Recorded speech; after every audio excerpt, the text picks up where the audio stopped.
Hello everyone, welcome back to another video. In this video, we are going to discuss the TCS Ninja interview experience of an electronics student, that is EC. Let's see. In this video, we are going to see the questions that were asked to an electronics and communication engineering student. Let's get started. First one is the technical round. Basically, there are three rounds always, as always, like TR, MR, and HR. But it's not fixed the first will be TR or HR or MR. The sequence is not fixed. Maybe you will be asked the HR questions first, and then later on TR, and anything can happen in any sequence, right? So you should be prepared. Like you should not think that first of all, always first TR will be there, because in most cases it's not like that. It can be anything. Okay, so let's see the questions now. So first of all, the TR has started, and the first question is, tell me about your project. Okay, so you should always have a thorough knowledge of your resume and whatever the project that you have mentioned in your resume, because the interviewer is having your resume only, so he will be looking at your resume, and he expects you to answer about that project only. So you should be fully prepared about whatever you have done in your project. And also, since we have seen that the first question is only from your project, this does not means that the introduction has not happened over here. Introduction is a basic thing which is sure that it will definitely happen. If the first question that you will see is definitely of introduce yourself. Okay, so let's move on to the next question now.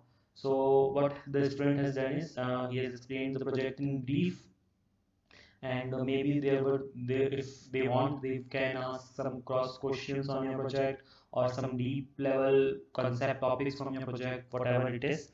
So it's up to them. So let's see the next question now. What are the tools used in the project? Okay, so there are different tools that you use while making a particular project. If it is from a computer science, then you make use of different tools for like coding and for how you have implemented. If some API call that you have made in your project, all those things you need to explain it. So before their interview, you should once thoroughly look at the code base and what are the tools and what are the technologies that you have used. You should just go through it once.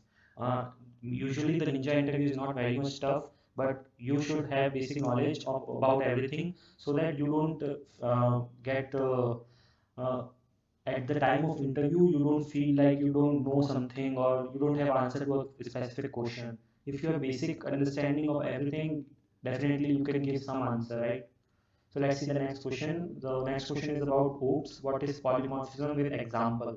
So it's an OOP question, many times asked. Always you should prepare OOPS well for a ninja interview, because in most of the cases, whether you are from CS or non-CS branch, polymorphism and all those OOPS concept questions are definitely there in the interview. So Fibonacci series and code, another basic code. Uh, if you are a computer science student, you definitely know it. If you are not, also there are some basic questions that you should always prepare beforehand, so that you will get a feel of how the codes are asked in the interview. So let's see the next question, method overloading. This is another important topic, method overloading and method overriding. If they ask you method overloading, you can also explain method overriding, because this goes hands in hand, and this is an OOPS concept only. So as I said, OOPS concepts are majorly asked in these interviews. So the next is method overriding. So I already told that if they ask you overloading, then there is very high chances that they will also ask overriding. So the next is, what is interface? Since the student is from electronics, he or she or whatever, they can easily answer it. So the next question is, which language are you comfortable in programming and why?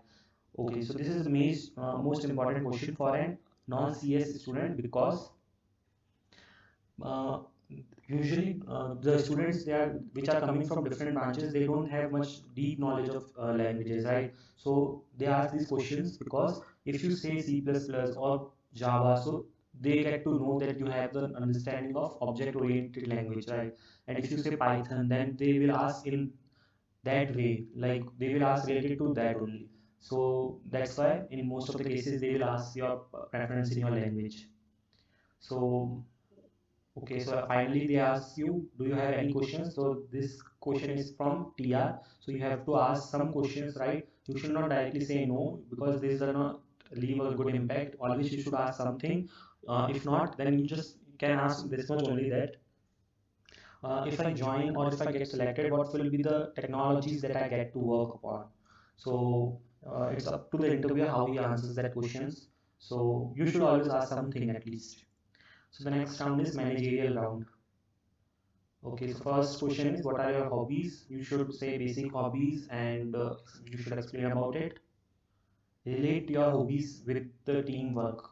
Okay, so many times such questions are asked where you need to relate whatever you answer. So in this case also this is a question. So like to work with team or individual. So these are all concept based or behavioral questions. Like you are given a certain situation and how you will react in that case. So basically this tells us how we will uh, manage in a team, or how when once you join a team or company how you will behave in that way, right? So these are basic questions. I would suggest you should always say I would like to work with a team because this shows your skills of working in a team.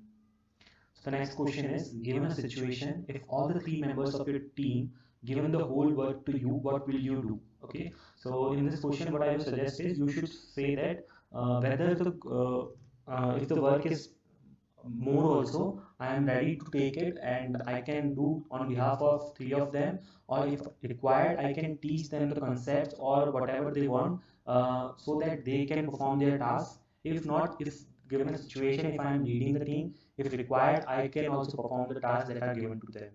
So this should be the answer in this case. Do you think team spirit is required or not? If yes, justify your answer. So definitely you should say yes and you should answer accordingly, because if you have team spirit, you can manage your team, and also further going in your future, if you are getting an option to be a team lead, you can take that opportunity, right? So you can answer in your own way according to you.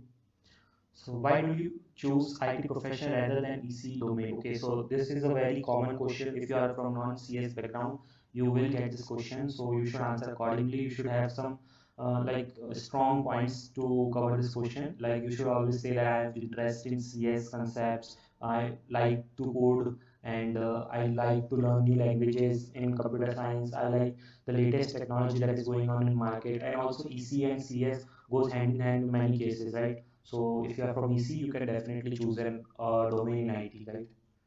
Okay, so let's move to the next question now. So that's all about this interview. So this was basically a very short interview because it's not like in every case the interview is very long. In some cases, the interview has gone less than 10 minutes also. So this was one of the interviews where it was not too much long. The basic questions were asked and the candidate was selected also. So some points to note that I am making a complete playlist of interview experiences on my channel of different companies, different students from different colleges, different branches, CS, CE, ME, EC, and many more. So if you want to see more such videos, please subscribe to the channel, and you can access the interview experience playlist from my channel. And thanks for watching the video, and all the best for your upcoming interviews. I am sure you will definitely make it to this role. Thank you.